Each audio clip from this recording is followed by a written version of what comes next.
Bem-vindos à segunda parte de A Arte da Guerra, desta vez para pedirmos ao embaixador Seixas da Costa que nos leve numa pequena viagem à zona turbulenta do costume, o Médio Oriente, onde temos um novo governo em Israel que tem tem sofrido as maiores reservas vindas de uma série de chancelarias e de geografias mundiais. E temos também a Arábia Saudita, parece-me, a pretender ter uma nova posição, pelo menos na região, como potência regional. Temos também a Turquia a emergir como uma verdadeira potência regional, mas de facto continua a ser uma zona de grandes conflitos, até porque temos por ali o Iraque que continua sem qualquer estabilidade política. Temos a Síria, que continua desaparecida do mapa político eh, mundial, mas vai ser um ano de fortes conflitos, como aliás sempre e como nos tem habituado nas últimas décadas. Não lhe parece, embaixador? O Médio Oriente, durante muitos anos, foi uma cotada dos países europeus, da França e em particular, do Reino Unido. A partir do momento em que os países europeus, por razões diversas e que a história explica, recuaram no Médio Oriente, os Estados Unidos avançaram. E os Estados Unidos, em ciclos, têm estado presentes no Médio Oriente. A circunstância dos Estados Unidos se terem envolvido em algumas guerras que acabaram por ter, digamos, desgaste humano até importante, e tendo em particular em conta que esse mesmo desgaste não foi visto pela opinião pública americana em ciclos políticos muito diferenciados como essencial aos interesses americanos, fez com que os Estados Unidos, quer com Obama, quer depois com Donald Trump e quer agora, em particular, com Joe Biden, tivessem recuado e tivessem vindo a desmantelar aquilo que era a sua presença no Médio Oriente. E ao fazerem esse desmantelamento da presença no Médio Oriente, e ao não ter havido, por impossibilidade, uma substituição por parte dos países europeus, volto a dizer, Reino Unido e França, isso faz com que os poderes locais subam. E Até subam. porque, entretanto, peço desculpa por interromper, vale a pena recordar que a União Soviética, que nos últimos tempos também tinha acabado por desistir um pouco do Médio Oriente, passou esse desinteresse à Federação Russa, não é?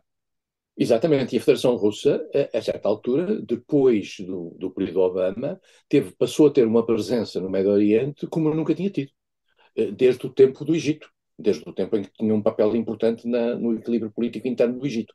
E a partir daí, o seu papel na Síria é uma espécie de substituto dos Estados Unidos. E, portanto, digamos, há um vazio e o vazio é imediatamente preenchido.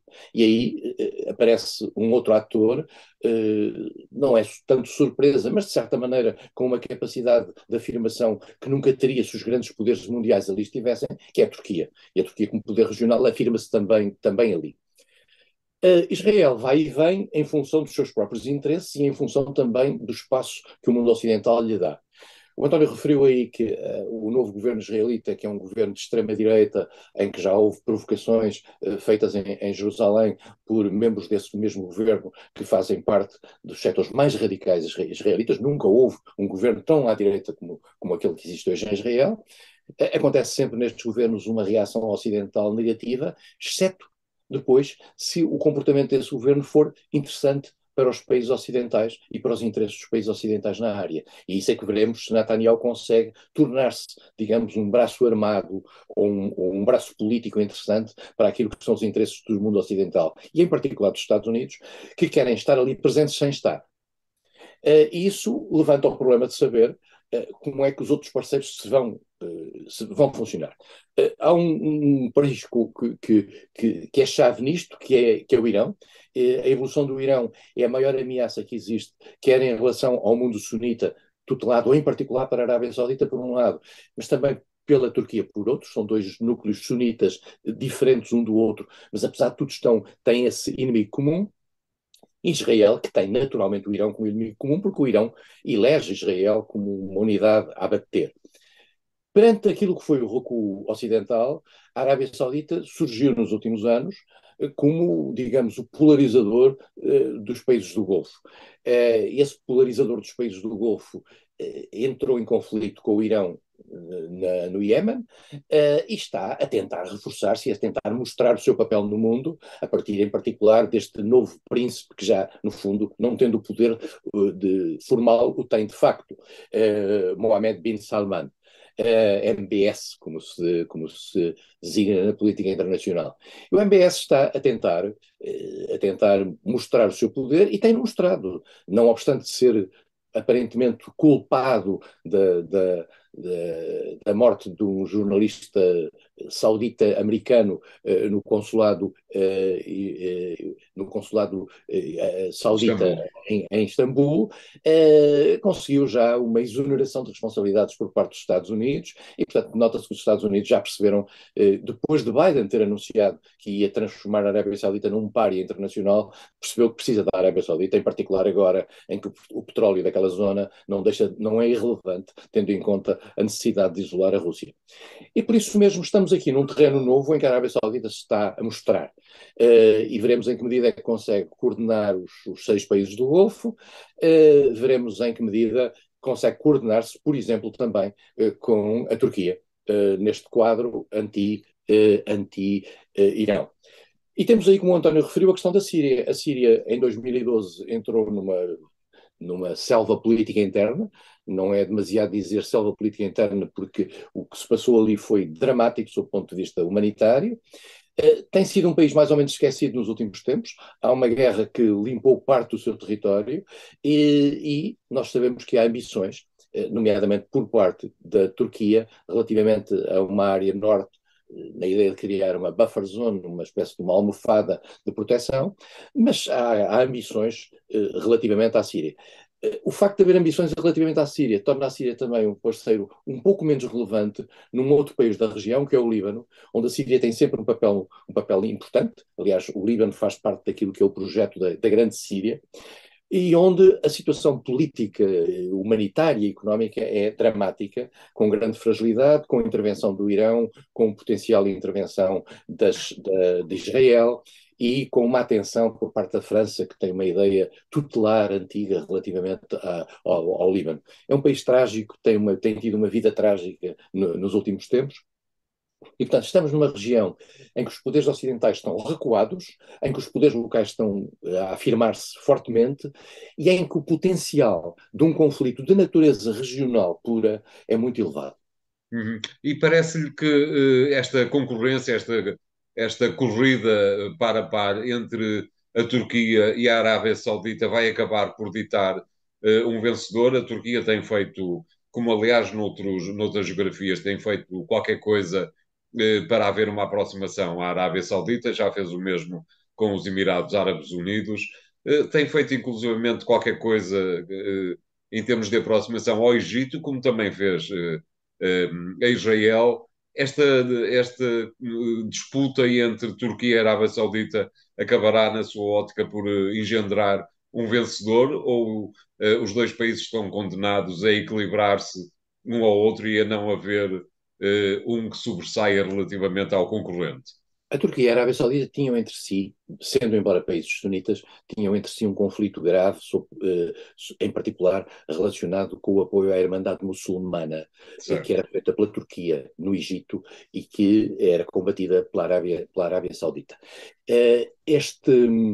Eu acho que estas divisões estão, digamos, ligeiramente ultrapassadas, ou pelo menos postas de lado, tendo em conta a ameaça iraniana, peço desculpa.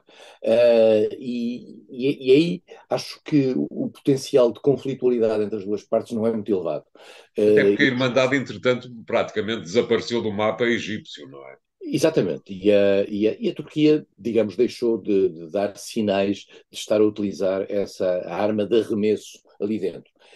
Veremos, até porque a Turquia também, por outro lado, deu alguns sinais de reaproximação a Israel. A relação entre a Turquia e Israel é ciclotímica, há momentos de aproximação, há momentos de rejeição, e veremos também em que medida é que o Irão consegue ainda utilizar o potencial que ainda tem para destabilizar, por exemplo, o Líbano através do Hezbollah, para dar apoio, claro, que o tem feito nos últimos tempos, curiosamente o Irão e também o Qatar, é uma coisa muito curiosa, ao Hamas, E o Hamas pode ter aqui uma ressurgência atendendo àquilo que é a radicalização do novo governo israelita.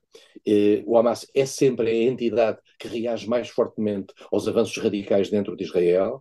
E, naturalmente, também é aquela força política que acabará por levar a faixa de Gaza mais uma vez para a tragédia, porque todos os sinais que vêm de Tel Aviv são no sentido de que este novo governo israelita estará preparado para atuar muito fortemente contra tudo o que se lhe oponha, e em particular tem em si uma agenda que é contra as resoluções das Nações Unidas, nomeadamente as resoluções apoiadas pelos Estados Unidos, no sentido de fazer uma ocupação da faixa ocidental do Jordão.